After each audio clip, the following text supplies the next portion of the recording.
found to do beads is with one of these cross-lock tweezers, and you just take the bead and get it in the jaws of the tweezer, and then you just slip it right on the hook, and I'll take it out and just rotate it around. I just use a regular brass bead and a lot of lead.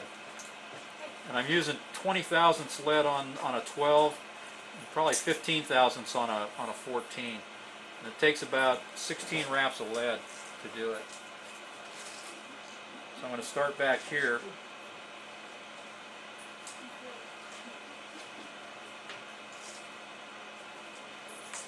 I'm going to just pinch the lead off.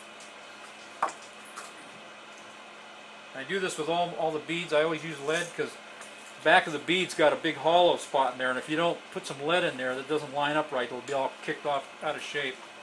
And then you've got a big void in there you have to try to fill up with dubbing or something. So once I get the lead on, I'm going to use black thread. And I always put my lead on before I put any thread on because I just find it's easier that way. I don't have the bobbin in my way. And I'm going to tie my thread on right behind the lead.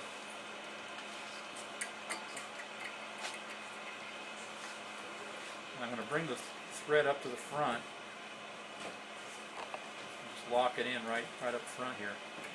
And whenever you use lead, if you're going to use lead, not a lead substitute, on a nymph, you need to coat it with some kind of head cement, because if you don't, once they get wet, you put them back in your box, and then they'll oxidize, and an oxidation will come right back through your dubbing.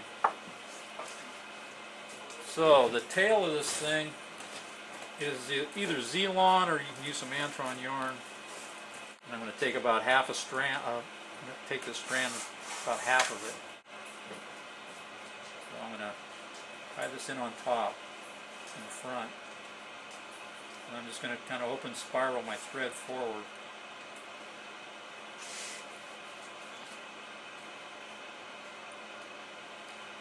I'm going to go right down, part way down the bend of the hook. Then I'm going to come back up right to the back of the lead.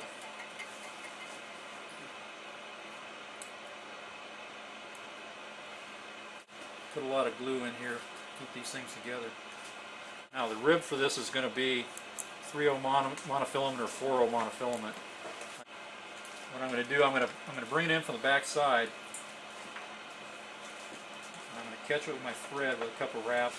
I'm going to pull it up so I don't have to cut it off, and then I'm going to wrap it back down right to the end of the body. I'm going to bring my thread back up. I'm just going to let it hang. This fly speck thin skin, and this is a Wapsi, and what it's used for mostly is wing cases and scud backs and things like that. Comes in about two dozen different colors. And what I do is I just cut it with a razor blade. So I'll cut it in a strip like this, and that'll tie about 3 flies, so I don't usually peel off more than that. I usually work it so the curve is kind of down when I'm tying it, so it's not getting in my way all the time. What I'm going to do, I'm going to cut make a little point on it, and then I'm just going to tie it in right at the end of the lead. About 1/8 of an inch thick? That's like, fine. 30 seconds or something. And I'm going to bring it right to the end of the body. Now for the dubbing, you can use if you're going to do the olive. These things are really pretty bright green normally, but you can use whatever you want. You can use regular olive. This is kind of a mixture of some real spiky stuff. I want something that's kind of fuzzed out, give it a little life underneath. I dub it. I want it when I'm going to dub it on a taper, but when I get to the head, I want the front the same diameter as the bead. The wool, it's kind of coarse, but it's nice and shiny, and it looks cool once you get it on there. So if you can just get it started. What I do, I usually work my dubbing from the end, and I try to twist it and pull it to me. And usually, if you work it from the end, it pretty much works the whole thing. So anyway.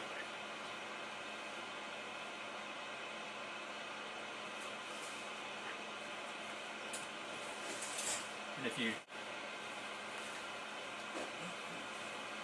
if I do this right, I won't have to pinch any off. Hopefully it'll be pretty close. That's the other thing. It looks like, if it looks like you're going to have too much, you can tighten it up, and if it looks like you're not going to have enough, you just kind of let it unwrap a little bit. It'll come out just about right. And here's the best dubbing teaser that you'll ever find.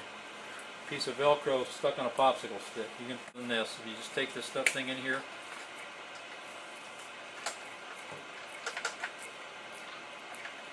gives you, rags the bodies out good, and you can make different sizes for different size flies. What I'm going to do here is I'm going to take my thread and I'm going to come back toward the point of the hook about a fifth of the fly. And that's going to be my thorax. And what I'm going to use for the legs and the thorax in this thing is going to be this ostrich hurl, black ostrich. And you know, the hurls come off. So I've got that flat part of that stem facing forward. I'm going to tie it in there.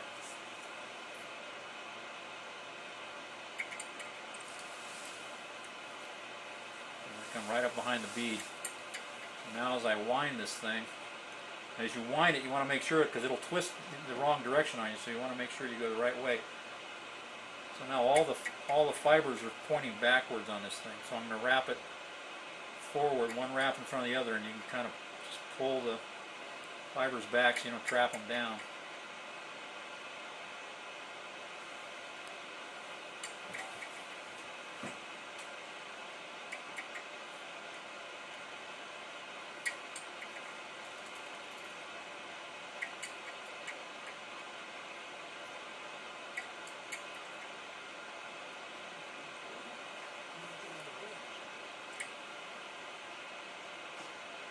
Down a couple of wraps. And what I'm going to do, I'm going to cut out the top section here.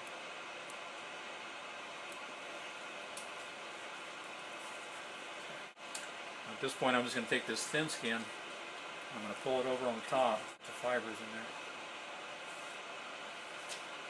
I'm going to get a couple of wraps to hold this down.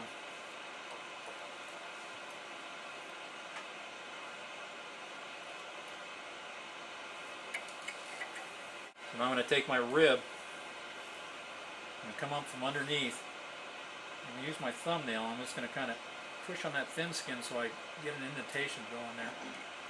If you don't watch, it'll kind of pull itself over otherwise. So I want to make about 4, probably 5 wraps up to the dark part of the front here. What is the rib material? It's just monofilament. Just some 3X mono, some old stuff I had. And when I get up here to the ostrich hurl, what I want to do is just make one wrap through this stuff, and I don't want to try not to trap any fibers, so I'm going to kind of try to weave it through here. One last wrap over the top. And come around, I'm going to tie it off on this side.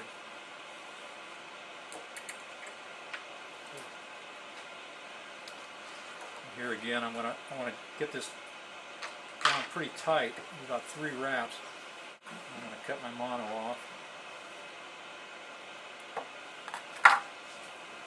Give myself one more wrap to secure it, and then the whole thing. So just don't try not to cut the thread. Just kind of get in here and roll it over, and then I'm just going to whip finish it here. Cover those ends.